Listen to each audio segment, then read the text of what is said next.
Salut, c'est Trado, je suis content de vous retrouver pour la mise à jour de l'indice parisien. Alors on va commencer comme d'habitude par les données mensuelles qui sont toujours extrêmement positives, hein. Sur les fondamentaux de cette analyse, on voit que le nuage il est croissant, on voit que nous sommes toujours dans ce grand canal ascendant noir et on voit également que nous sommes soutenus par nos supports habituels, à savoir là le support des 5090, la moyenne mobile à 20 mois. Le problème réside dans un turtle soup que j'ai déjà évoqué. Vous voyez, on a fait un plus haut, c'était sur le mois de mai, un plus haut de 20 bougies qui était là. Le précédent plus haut, il était là, mais on a clôturé en dessous du précédent plus haut. Ça s'appelle un turtle soup et c'est annonciateur généralement, hein, d'un accès de faiblesse. Et c'est pour ça effectivement que même si cela ne remet pas en cause la tendance de fond qui est haussière, il faut quand même conserver un biais prudent sur les données mensuelles.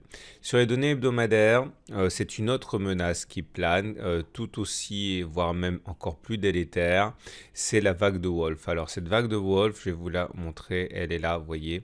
Vous prenez les sommets 1, 3, 5, vous prenez les creux intermédiaire 2, 4, ça nous donne 1, 2, 3, 4, 5.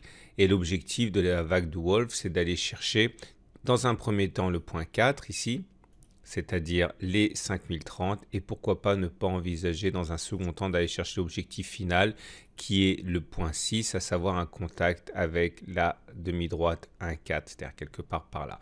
Rien n'est acquis, mais en tout cas, ça réactive la possibilité de faire une oscillation dans le canal gris, comme ça, et aller chercher, hein, le bas de ce canal vers 5100.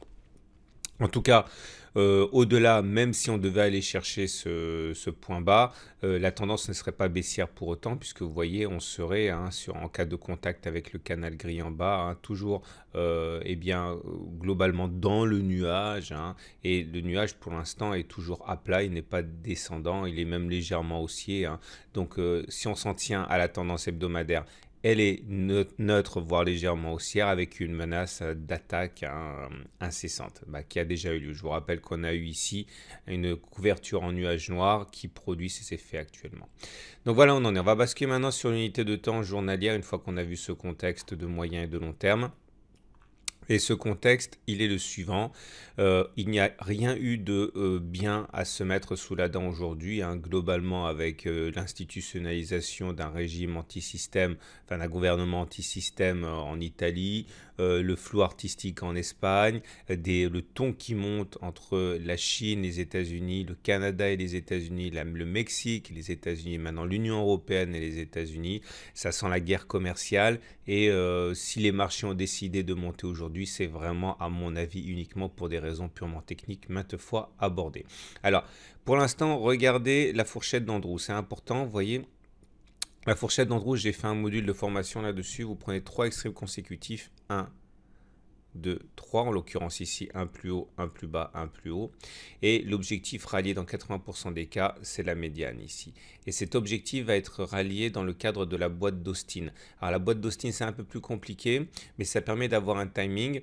Et la boîte d'Austin, j'en parle également dans mon module de formation avec l'exposé, la vidéo de 20 minutes, les exercices corrigés pour vous familiariser. Vous prenez la plus grande, imaginons que vous ayez les 3 pivots 1, 2, 3.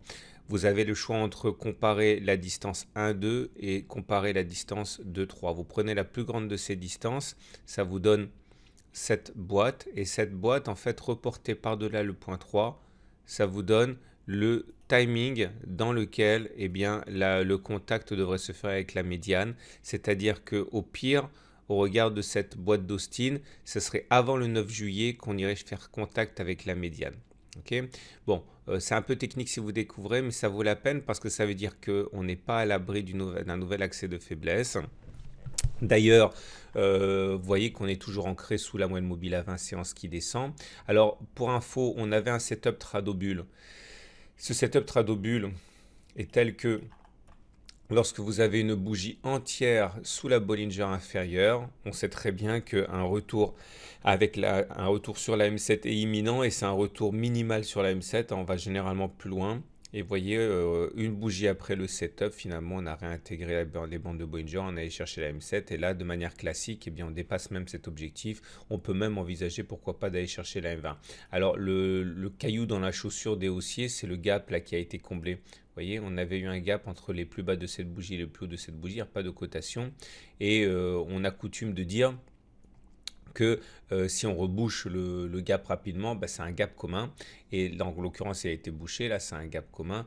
Et on peut tout à fait envisager de faire des oscillations.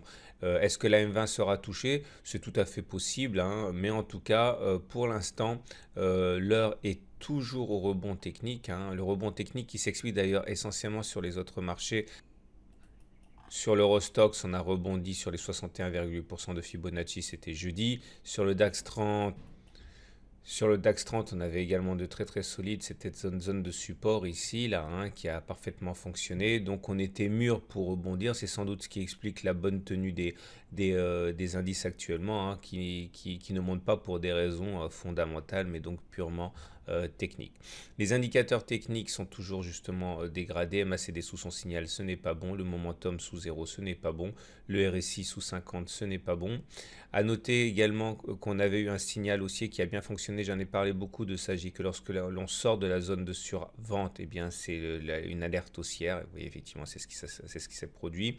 Vous remarquerez également qu'en termes de chandelier japonais, on avait eu un signal mentionné vendredi qui était la ligne de séparation haussière qui se produit et qui nous amène une hausse dans 70% des cas. Ça, c'est avéré aussi. Donc globalement, ce qui se passe actuellement est totalement conforme avec l'analyse technique. Et si on devait continuer sur cette lancé, eh bien, il faut absolument se préparer quand même, hein, d'ici quelques jours et de manière incessante, enfin incessamment, hein, à une nouvelle attaque baissière qui devrait, à mon sens, permettre de rallier, hein, la médiane de la fourchette d'Andros.